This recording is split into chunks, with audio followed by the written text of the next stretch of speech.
வணக்கம் மக்களே. இந்த வீடியோவில் நாகப்பட்டினம் மாவட்டத்தில் அமைந்திருக்கக்கூடிய களித்தீர்த்த ஐயனார் திருக்கோவிலை பற்றி தான் பார்க்க போகிறோம். வாங்க பார்க்கலாம். தமிழகத்தின் தொன்மையான வழிபாடுகளில் ஒன்று ஐயனார் வழிபாடு. ஐயனார் கோவில் இல்லாத ஊர் தமிழகத்தில் இல்லை என்றே சொல்லலாம். எளிய மக்களின் தெய்வமாக தாய் தந்தையை போன்று தன் பக்தர்களை காக்கும் ஐயனாரை பக்தர்களும் தங்கள் குல மூதாதையாக வழிபடும் தலங்கள் அநேகம். அப்படிப்பட்ட தலங்களில் ஒன்றுதான் ஆயக்காரன்புலம். இந்த தலத்தில் ஐயனார் கோவில் கொண்ட நிகழ்வு அற்புதங்கள் நிறைந்தது. வாருங்கள் அந்த தலம் குறித்தும் அவர் நிகழ்த்தும் அற்புதங்கள் குறித்தும் தெரிந்து கொள்வோம். நாகப்பட்டினம் மாவட்டம் வேதாரண்யத்திலிருந்து திருத்துறைப்பூண்டி செல்லும் தேசிய நெடுஞ்சாலையில் அமைந்துள்ள ஊர் ஆயக்காரன்புலம். அங்குதான் களித்தீர்த்த ஐயனார் திருக்கோவில் அமைந்துள்ளது. கோவில் முழுவதும் சிலைகள் நிறைந்திருக்க தெய்வீக அதிர்வுகள் நிறைந்து விளங்குகிறது இந்த ஆலயம். முன்னொரு காலத்தில் ஒரு பௌர்ணமி நள்ளிரவில் ஊரில் இருந்த பெரிய ஆலமரத்தின் மேலே பெரும் வெளிச்சம் ஒன்று தோன்றி கீழே இறங்கி மீண்டும் மேலேறி சென்றது. இதை கண்ட அந்தணர் ஒருவர் ஊரில் சொல்ல அடுத்த நாளே மர்மமாக இறந்து போனார். அதே போல அடுத்த பௌர்ணமியிலும் நடைபெற வேறொரு அந்தணரும் இறந்து போனார். இது குறித்து பயந்து போன ஊர் மக்கள் ஆலமரத்தின் அடியில் ஒரு செங்கல்லை நட்டு வழிபட்டனர். அடுத்த பௌர்ணமியில் வேறொரு அதிசயம் நடந்தது. அந்த செங்கல் வெடித்து கருங்கல்லாக மாறியது. அதிலிருந்து கண்ணை கூசும் வெளிச்சம் உண்டாகி ஊரார் அனைவரும் கேட்கும் வண்ணம் ஓர் அசரீரி ஒலித்தது. நான் உங்கள் களி தீர்க்க வந்திருக்கும் ஐயனார். என்னை இங்கு வணங்கி பூஜை போட்டு வேண்டினால் வேண்டியதை அருள்வேன் என்று உறுதி கூறினார். இதை கேட்டு மகிழ்ந்த ஊர் மக்கள் தங்களை காக்க வந்திருக்கும் ஐயனாரை பிரம்மாண்டமாக விழா எடுத்து கொண்டாடினார்களாம்.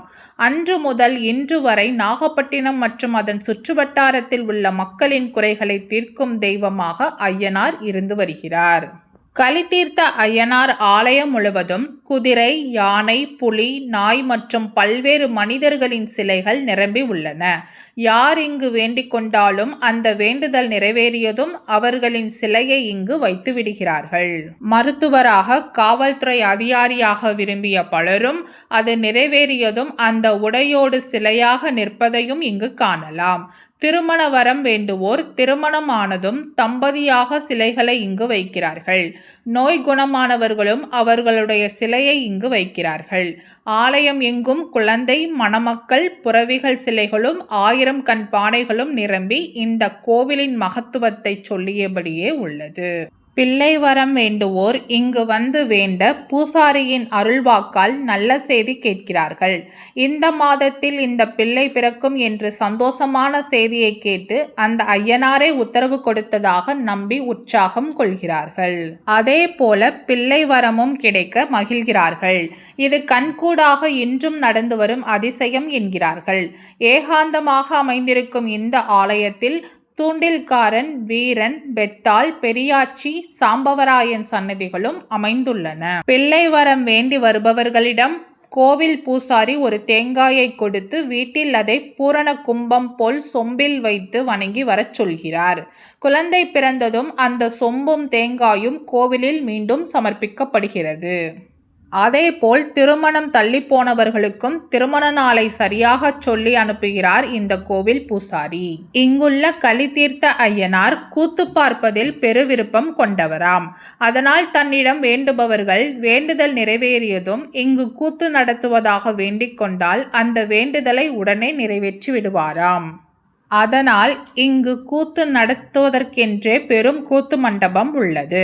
கூத்தை நடத்துவதற்கென்றே இங்கேயே தங்கியிருக்கும் கூத்து கலைஞர்களும் இருக்கிறார்கள். வாரத்துக்கு ஒரு கூத்தாவது இன்றும் நடந்து வருகிறது என்கிறார்கள் பக்தர்கள். குல தெய்வமாகவும் கிராம தெய்வமாகவும் தென்னகமெங்கும் வழிபடப்பட்டு வரும் ஐயனார் ஆயக்காரன்புலம் கிராமத்தில் களி எனும் குறை தீர்க்கும் தெய்வமாக விளங்கி வருகிறார்.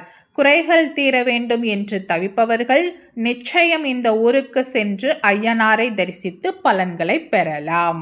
இந்த வீடியோ உங்களுக்கு பிடிச்சிருந்தா லைக் பண்ணுங்க, ஷேர் பண்ணுங்க, சப்ஸ்கிரைப் பண்ணுங்க. மறக்காம அடுத்து எந்த கோவிலை பத்தி பார்க்கலான்றதை கமெண்ட்ல சொல்லுங்க. நன்றி மக்களே.